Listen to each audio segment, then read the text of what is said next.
if the biggest problem in your life is something you cannot see? What if the voice in your head is not fully yours? And what if just two simple words could quietly change the way you experience everything tonight? There is an old idea, found in early Gnosticism, that says the world is not only physical, but also shaped by unseen influence. Not monsters, not something to fear, but a system of thoughts, habits, and emotions that slowly guide how we see ourselves. You may notice it in your daily life. Waking up tired, repeating the same worries, feeling stuck even when you try your best. It feels normal, but what if it is a loop?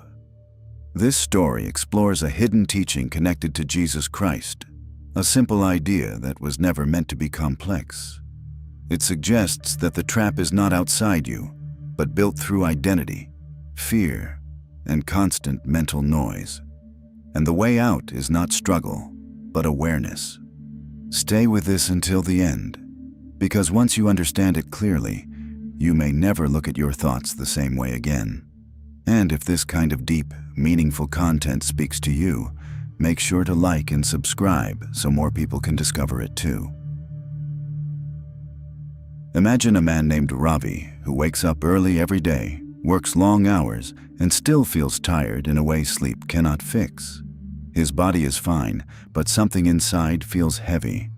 He scrolls through his phone, compares his life to others, worries about money, and feels a quiet fear he cannot explain. By night, he is drained again. This pattern repeats day after day, like a loop he cannot step out of. Many people live like this, not because they are weak, but because they are caught in something they cannot see. Some old teachings from Gnosticism describe this as an invisible system, sometimes called archons. You don't need to imagine beings or creatures. Think of it as a pattern that feeds on stress, fear, and anger. When Ravi feels anxious or not good enough, that feeling grows stronger and repeats.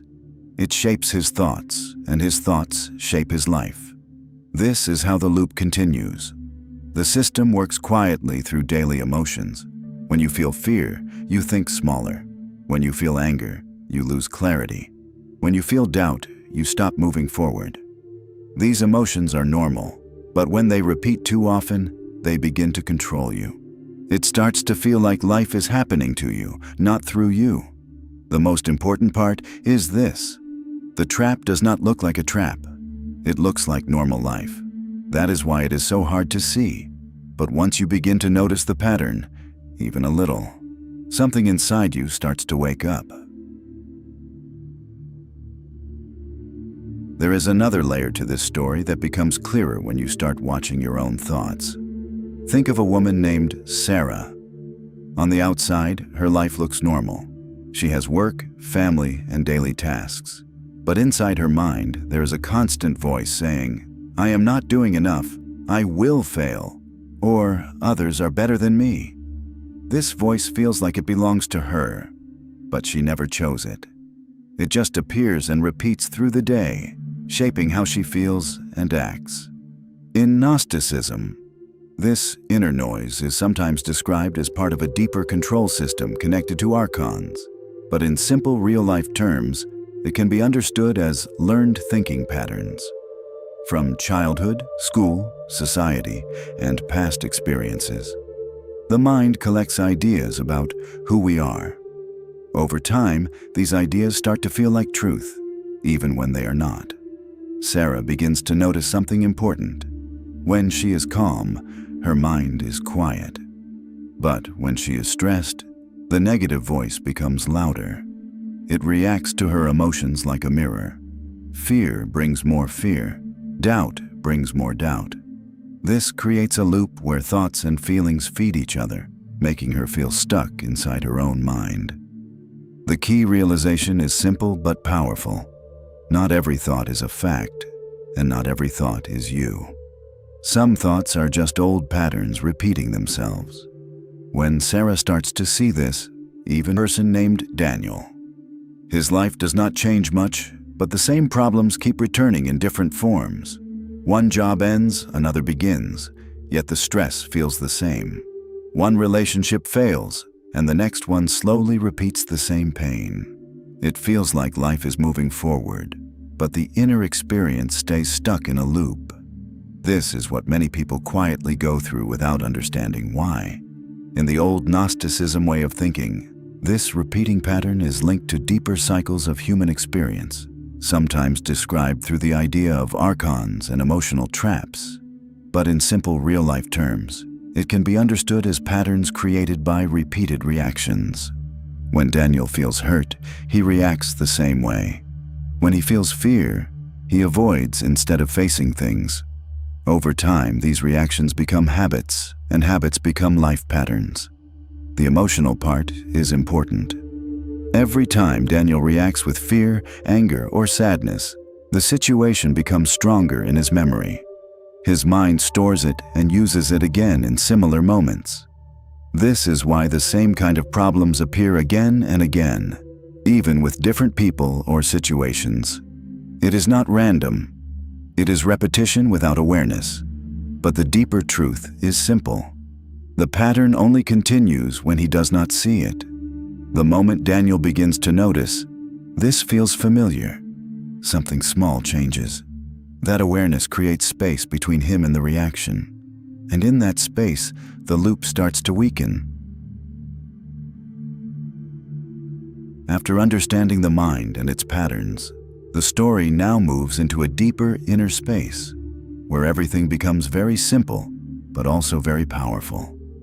Imagine a quiet moment in Daniel's life. He is sitting alone, no phone, no noise, just silence. For the first time, he is not thinking about problems or future plans. He is just aware that he exists. In this stillness, something very simple begins to appear. Pure awareness without labels, without stories, without fear. In the teachings connected to Gnosticism, there is an idea that beyond all thoughts and identity, there is a pure state of being. This is sometimes described using symbolic language linked to archons, but in simple terms, it points to how identity and labels can limit how we feel life.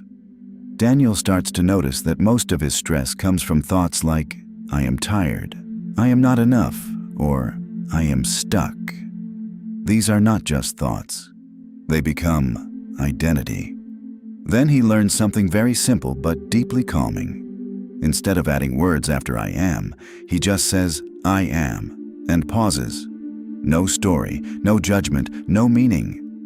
In that moment, the mind becomes quiet for a second. It is not magic, it is awareness. He feels a small gap between himself and his. As this story comes to its end, what matters most is not fear, mystery, or hidden ideas, but simple awareness in your daily life.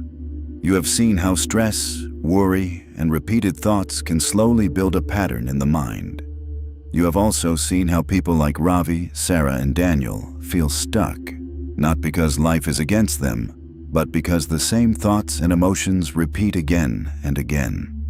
When life feels heavy, it is often the mind reacting in old ways, not a new problem appearing every time. In the language of Gnosticism, this was described as invisible influence shaping human experience, sometimes symbolically connected to archons. But in a simple real-world way, it can also be understood as the power of habits, thoughts, and emotional reactions shaping how we see life. The most important message is very simple. You are not every thought you think. You are not every emotion you feel. There is something in you that can notice all of it. That noticing part is awareness, and awareness is always calm, even when life is not. When you remember this, even for a few seconds in your day, something changes. You stop reacting automatically. You pause. You breathe. You see clearly. And in that small space, life feels a little lighter, not because everything outside has changed.